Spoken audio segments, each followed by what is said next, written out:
मुंबईत महायुतीमध्ये वादाची ठिणगी। समाधान सरवणकरांविरोधात भाजप कार्यकर्ते आक्रमक। सरवणकर भाजप विरोधात खोटी माहिती पसरवत असल्याचा आरोप।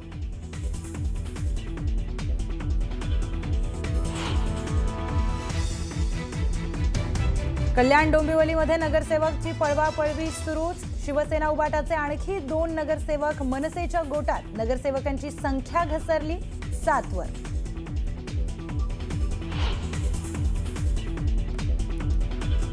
शिवसेना पक्ष आणि चिन्हाबाबत आज सर्वोच्च न्यायालयामध्ये सुनावणी। सर्वोच्च न्यायालयातील सुनावणीकडे संपूर्ण देशाचं लक्ष। राष्ट्रवादी काँग्रेसच्या पक्ष आणि चिन्हाबाबतही होणार सुनावणी।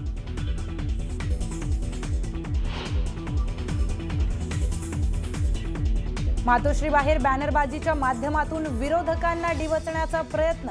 चिन्ह चोरलं, पक्षावर दरोडा टाकला तरी 71 नगरसेवक निवडून आले म्हणत टोलेबाजी।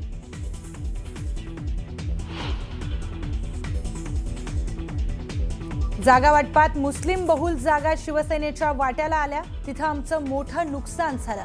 न्यूज 18 मराठीला दिलेल्या मुलाखतीमध्ये राहुल शेवाळेंचं मोठं विधान।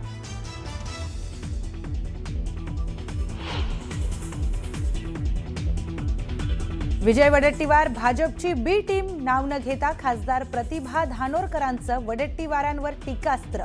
मुनगंटीवारांच्या दाव्यावरून साधला निशाणा, तर चंद्रपूर काँग्रेसमधील गटबाजी चव्हाट्यावर।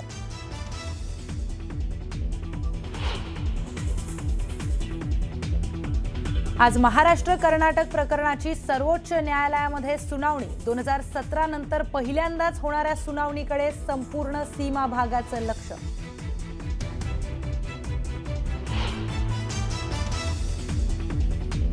आता लाडक्या बहिणींची प्रत्यक्ष पडताळणी करण्याचा निर्णय। अंगणवाडी सेविकांमार्फत होणार पडताळणी। महिला व बाल विकास मंत्री आदिती तटकरेंची माहिती।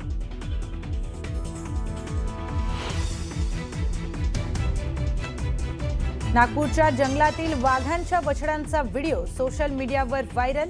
बछड्यांनी वेधलं पर्यटकांचं लक्ष। बछड्यांची पर्यटकांना भुरळ।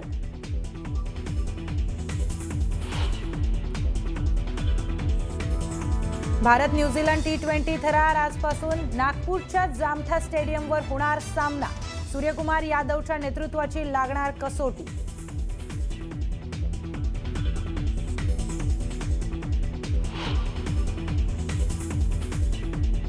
महाराष्ट्रात आजच 1 लाख कोटींची गुंतवणूक। गुंतवणुकीसोबत तंत्रज्ञानही मिळणार, तर राज्यामध्ये मोठ्या संख्येने रोजगार निर्माण होणार। दावोसमधून मुख्यमंत्री देवेंद्र फडणवीस यांची माहिती।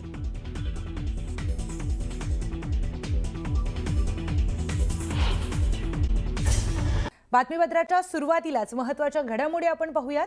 तर मुंबईमध्ये महायुतीमध्ये वादाची ठिणगी पेटली आहे। भाजपवर आरोप करणाऱ्या समाधान सरवणकरांच्या विरोधात भाजप कार्यकर्ते आक्रमक झालेत।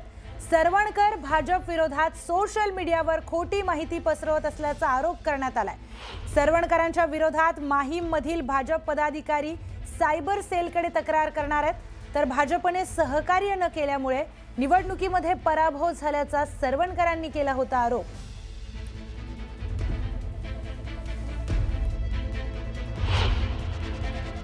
त्यांनी जी काही मांडणी केली आहे त्याची सत्यस्थिती तपासण्यात येईल, परंतु अशा प्रकारची मांडणी करणं हे भारतीय जनता पार्टी तसेच शिवसेना सर्व कार्यकर्त्यांनी जाहीररित्या अशा प्रकारची वक्तव्य करणं हे टाळलं गेलं पाहिजे। पक्षाच्या आतमध्ये युतीमध्ये अशा प्रकारची चर्चा झाली पाहिजे, जाहीररित्या केली नाही पाहिजे।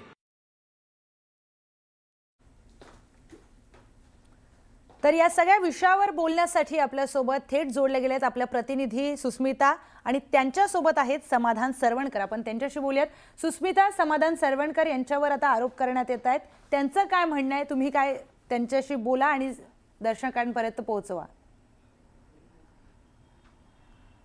नक्कीच आपण जर बघितलं तर सगळ्यात महत्त्वाचं म्हणजे समाधान सरवणकर यांनी आपल्या सोशल मीडियातनं किंवा माध्यमांमधनं आपली प्रतिक्रिया ही समोर आणलेली। आपल्यासोबत सध्या बोलणारे समाधान सरवणकर जे आहेत, आता माहीममधीलच काही भाजप कार्यकर्ते पदाधिकारी हे तुमच्या विरोधात सायबर क्राईमचा गुन्हा किंवा या संपूर्ण प्रकरणामध्ये चौकशी व्हावी याकरता सायबर क्राईममध्ये जाणार आहेत। कसं बघता याकडे? सर्वप्रथम मी सांगतो की काही कालचा जो काही विषय होता परत एकदा सांगतो की ह्याच्यात भाजप कार्यकर्ते नव्हे, भाजप परिवार यांनी ह्या निवडणुकीत खूप चांगल्या प्रकारे काम केलेलं, परंतु ही जी काही टोळी आहे, ह्या टोळीचं जे काही षडयंत्र आहे हे परत आपल्याला दिसायला लागलं. त्यांनाच का हे मिरची झोंबली, त्या चॅटमध्ये कोणाचंही नाव नव्हतं. मला परत ते सांगायचं की पण त्या ठराविक 1-2 पदाधिकाऱ्यांनीही का मिरची झोंबली, ह्याचा अर्थ की ते त्यात आहेत का, त्याच्यात जे काही नावं आहेत ही त्यांची आहेत का, हा आता प्रश्न आपल्याला पडायला लागलेला आहे. आणि मला परत एकदा सांगायचं आहे की या निवडणुकीमध्ये भाजप परिवार हे 100% आमच्या सोबत होतं. दोन्ही विभागांमध्ये किंवा तिन्ही विभागांमध्ये त्यांच्या कार्यकर्त्यांनी जे मूळ भाजपचे पदाधिकारी आहेत त्यांनी खूप चांगल्या प्रकारे काम केलं. परंतु जसं लोकसभेत झालं, जसं विधानसभेत झालं, तसंच महानगरपालिकेला फक्त शिवसेनेचे नव्हे तर भाजपच्या सीट्स देखील पाडण्याचं काम ह्या टोळीने चालू केलेलं होतं. आणि त्याच्यामुळे आमचा आक्षेप ह्या टोळीवर आहे, भाजपवर नव्हे. किंवा आता हे भाजपचीच टोळी आहे, बी टीम आहे, हे बी टीम होऊ शकते किंवा त्यांचे बाहेरचे ते काही पदाधिकारी असतात हे व्हॉट्सअपवरती मूळ जे भाजपचे पदाधिकारी आहेत हे अशा प्रकारचे कृत्य करणारे ह्या परिसरामध्ये खूप चांगल्या प्रकारे भाजपचे कार्यकर्ते आहेत. आपण सचिन शिंदेसारखे असून देत, आज ह्या परिसरामध्ये शीतल गंभीर ह्या नगरसेविका म्हणून निवडून आलेले आहेत, विलास आंबेकर आहेत, हे मूळ भाजपचे पदाधिकारी आहेत. हे अक्षरशः ह्यांच्या त्रासाला कंटाळून सगळे बाजूला झाले. आपण बघितलं असेल माही विधानसभेमध्ये आज मूळ भाजपचे पदाधिकारी बाजूला झाले, कारण की ह्या टोळीचा अक्षरशः त्रास या भाजपच्या पदाधिकाऱ्यांनाच होतोय. त्याच्यामुळे मला असं वाटतं की आज भाजप आणि शिवसेना युती खूप चांगल्या प्रकारे या परिसरामध्ये काम करते.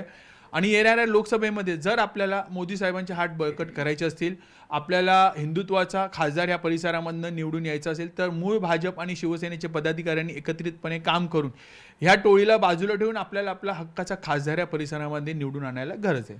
खरं तर या सगळ्या प्रकरणामध्ये आता अमित साटम यांनी देखील भूमिका घेतलेली आहे. मुख्यमंत्र्यांची तुम्ही भेट घेणार का? एकनाथ शिंदेंच्या कानावरती हा विषय टाकलाय का? माध्यमांमध्ये प्रतिक्रिया देण्याऐवजी तुम्ही आमच्याशी संवाद साधावा असं अमित साटम म्हणाले. नक्कीच त्यांच्याशी आम्ही संपर्क करणार आहोत शिंदे साहेबांकडे. पण बघा आता हे मोठे नेते आहेत सर्व, हे मुंबई महानगरपालिका ज्या काही गोष्टी घडतात, मुंबई असून देत, ठाणे असून देत, कल्याण डोंबिवली, या सर्व गोष्टींमध्ये हे सर्व व्यस्त आहेत. त्याच्यामुळे या सर्व गोष्टी आम्ही देखील घालणार आहोत आणि भाजपचे जे काही पदाधिकारी आहेत त्यांच्याकडे देखील हा सर्व सर्वे तयार आहे. त्यांनी देखील वरिष्ठ नेत्यांपर्यंत ह्या सर्व गोष्टी पोचवलेल्या आहेत. आणि ह्या पोचवल्यानंतर ह्या बी टीमचं जरा अक्षरशः ते काय करायचं हे त्यांना आता कळत नाही. त्याच्यामुळे ते आता भाजप पक्ष म्हणून मध्ये आणतात. खरं तर भाजप पक्षाच्या ह्याच्यात काही काडी मात्र चुकी नाही आहे. त्यांनी खूप चांगल्या प्रकारे या सर्व परिसरामध्ये यांच्या विरोधात सुद्धा 2 गट आहेत जे भाजपलाच कमकुवत करण्यासाठी प्रयत्न करतात आणि त्यांचं लक्ष शिंदेच्या अनेक उमेदवारांवर होतं. यावेळेला शिंदेच्या नव्हे तर माही विधानसभेमध्ये ह्या परिसराचा मी सांगेन की ही जी टीम आहे ह्यांचा भाजपचे उमेदवार कसे पडतील, म्हणजे आता शीतलताई या ठिकाणी नगरसेविका निवडून आले 100 मतांनी, त्यांच्या पाठीसुद्धा ही लोक लागलेली होती. म्हणजे ह्यांचं ध्येय काय आहे, विरोधी पक्षाला कुठेतरी जिंकवण्यासाठी हे आतमध्ये राहून हे काम करतायत. आणि हे कुठेतरी आपल्यासाठी येणाऱ्या काळात महायुतीसाठी हे घातक आहे. आणि येणाऱ्या प्रत्येक लोकसभा असून दे, येणाऱ्या विधानसभेमध्ये साठी हे सर्व घातक आहे. आणि आपली कुठेतरी एक सीट ह्याच्यामुळे कमी होऊ शकते असं मला वाटतंय. या सगळ्या प्रकरणामध्ये तुम्ही काही कायदेशीर बाजू सुद्धा पाहणार आहात का? कायदेशीर प्रक्रिया पुढे नेण्यासाठी तुम्ही पोलिसांशी किंवा वकिलांशी काही संपर्क करणार आहात का? कारण आता भाजपकडनं सायबरचा सगळा प्रयत्न जो आहे किंवा ते मॉर्फिंग आहे की नाही, हे इमेजेस नेमके कुठून आले, या सगळ्याचा तपास सुरू होणार आहे. नक्कीच मला असं वाटतं की भाजपकडनं नव्हे, या टोळीकडनं. मी आत्ताही सांगतो, भाजपचे पदाधिकारी, मूळ पदाधिकारी ह्यांच्या विरोधात हे काही 1-2 लोकांना ही मिरची झोंबली ज्यांनी हे कृत्य केलेलं आहे. आणि मला असं वाटतं की ह्यांनी स्वतःच्या नावाने ती तक्रार द्यावी. आम्ही देखील मागणी करणार आहोत की यांची जी CDR आहे गेल्या 1 महिन्यात निवडणुकीच्या कालावधीत हे कुठल्या कुठल्या पक्षाच्या नेत्याशी बोलली, हे व्हॉट्सअपवरती कोणाकोणाशी बोलले, ह्यांचे जे काही पक्षाचे, मला असं वाटतं त्यांच्या पक्षांनी देखील ही चौकशी करायला पाहिजे. आणि ते करतील, हे 100% मला खात्री आहे की ह्यांनी पक्षविरोधी कुठल्या कुठल्या उमेदवाराशी बोलले, या सर्व गोष्टी या चॅटिंगमध्ये किंवा CDRमध्ये या सर्व गोष्टी कळतीलच. आणि ह्यांनी जी मागणी केली आहे त्याला मी पूर्ण 100% समर्थन करतो. आम्ही देखील ते पत्र देऊ ह्याच्यानंतरच्या काळात, त्यांची तक्रार झाल्यानंतर. हे जी काही नावं आहेत त्याच्यात, जे काही एक मॅडमचं नाव आहे, एक मनोज म्हणून आहे, जे काही नाव आहेत, ह्यांचा CDR हा आपण काढावा आणि खरं ह्याची चौकशी झाली पाहिजे की खरंच यांनी काय काय केलं आणि कोणाकोणाशी बोललेले आहेत. नक्कीच आपण बघतोय की समाधान सरवकर यांनी आपली भूमिका स्पष्ट केलेली आहे की CDR तपासवावा आणि या संपूर्ण प्रकरणामध्ये भाजपचीच बी टीम भाजपच्याच उमेदवारांना, महायुतीच्या उमेदवारांना पाडण्यासाठी काम करत असल्याची प्रतिक्रिया त्यांच्याकडे येते. निश्चितच सुस्मिता, धन्यवाद आपण घेतलेल्या सविस्तर प्रतिक्रियेसाठी. पुढची महत्त्वाची बातमी, शिवसेनेच्या राष्ट्रीय सरचिटणीस राहुल शेवाळे आणि मुंबई भाजपचे अध्यक्ष अमित साटम यांच्या मुंबई महापालिकेबाबत काल दिल्लीमध्ये बैठक झाली.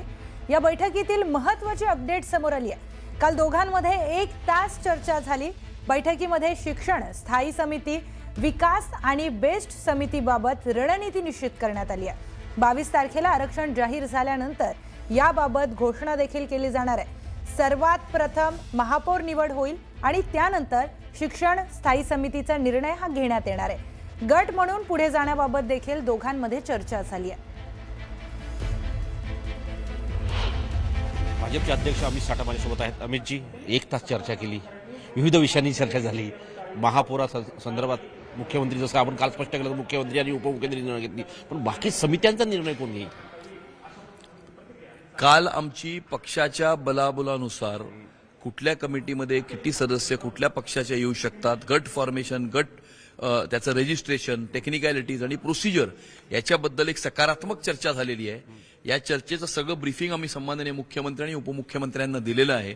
या संदर्भामध्ये ते आपापसामध्ये संवाद करून आम्हाला पुढचं जे काही मार्गदर्शन आहे ते करतील. भाजप म्हणतंय महायुतीचा महापौर होईल, शिवसेनाही म्हणते युतीचा महापौर होईल.